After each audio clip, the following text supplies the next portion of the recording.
Oremos con el Salmo 45. Un río y sus canales alegran la ciudad de Dios, el Altísimo consagra su morada.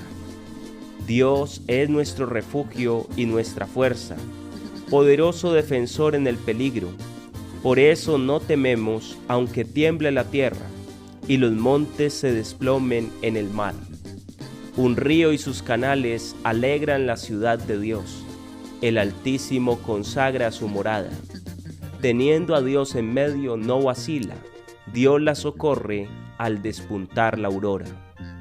El Señor del universo está con nosotros, nuestro alcázar es el Dios de Jacob.